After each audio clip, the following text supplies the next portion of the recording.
Hello guys, Dan Hook here, and today I'm looking at the How to Write a Novel series. This is part 3. We've been over the format and also the word processing along with backups and what you should use. And now I'm going to focus on how to actually get writing with your idea so you can expand your story. Now I recommend just loosely planning your story. No details really, literally just 3 things: beginning, middle and end.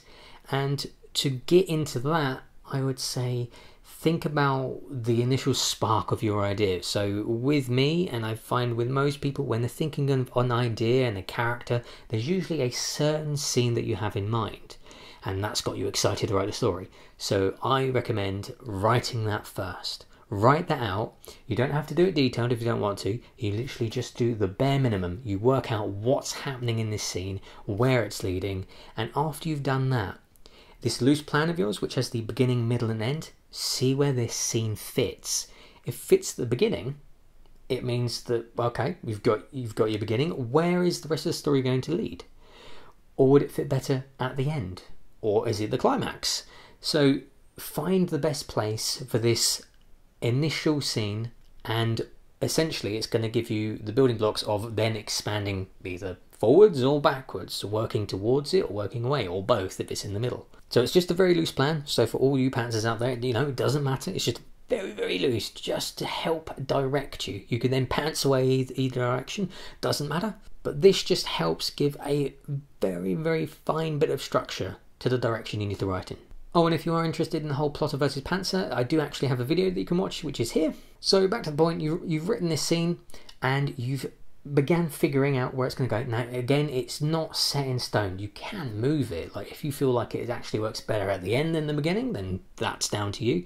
But it will just help you understand what the story is that you're going to tell, and if you want to tell it. So with mine, someone died in my scene, and that could have been a climactic event where it was building up to it, and initially I did think it was going to be more in the middle. So I did plan around a build up, wrote a few chapters, but then I thought, it's kind of, there was so much to go through at the beginning. I thought, you know what, I'm just going to shove it at the beginning and go on from there. And essentially it just meant whatever happened in that scene at the beginning, I used as more of a catalyst to sort of set off some other events in the story, and it turned into something that, well, I'm really proud of, but also I just didn't expect for it to happen. It sort of worked itself out. So there wasn't really much planning involved, but it helped me learn about the story I wanted to tell. So after jotting this scene down and figuring out what kind of story you want to tell, the next thing would be, obviously, if you've got any other cool scenes or chapters or characters in mind, just start writing them down. If it makes you excited and want to write, do it. Don't just go and switch over and do the boring scenes that you perhaps don't want to write.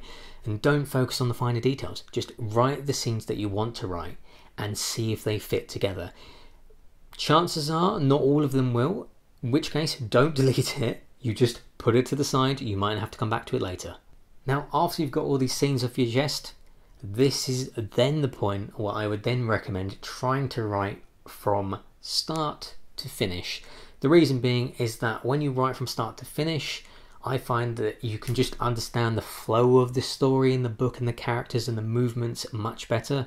You can keep things more consistent, especially if you're writing different characters. And the key thing to remember is, with the first draft, you can write things, but you don't need to go into detail. You don't need to go, this has got a motorbike in it, I need to go and research motorbikes and pick a motorbike out and do this, that and the other.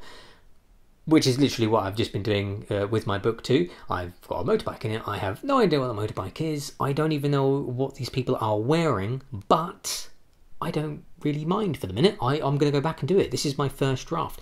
What I'm going to do is just, when I write the scene that's happening, and if I need to insert a detail later on, I usually highlight it in red, caps lock, put it in brackets, and I revisit it later on.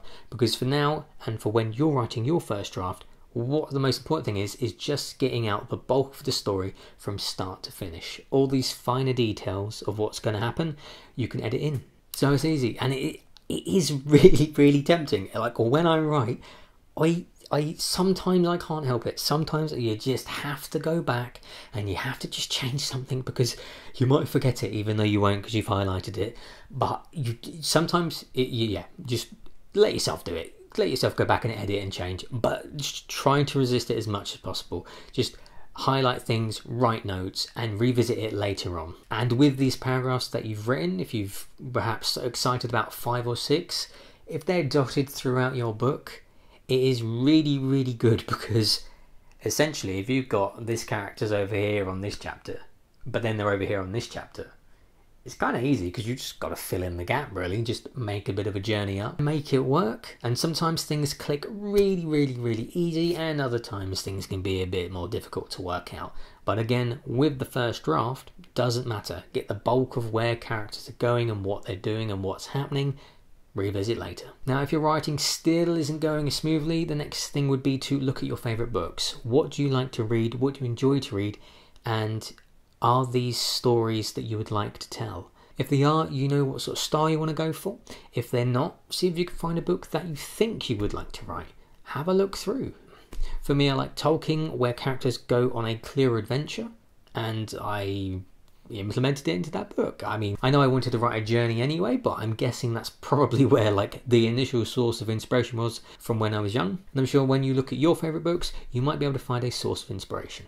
If world building is what you're stuck on, I recommend a video I made here, or videos, might be a couple. I'll link them in the description below if there's more than one, because world building is a completely different ballgame. And something that I do recommend before you just start writing, it's good to set the scene and the world if you're going completely fictional, but it certainly isn't necessary. And as I've touched on already, don't worry about the finer details. When you're writing your draft, it's not going to be perfect. Your story is going to develop and change. Don't be precious about the words, just get them out on paper. Keep a messy page and a clear mind so you can just keep on pumping out those words, get those ideas flowing, and think about researching and editing further on down the line. But yeah, that's it for this video. The next one will be about what happens after you get your first draft done. Hopefully you've got some use out of this. I definitely feel like I've been rambling, but hopefully with magical editing I will cut it down a little bit. But yeah, thank you for watching, and I'll see you in the next video. Cheers.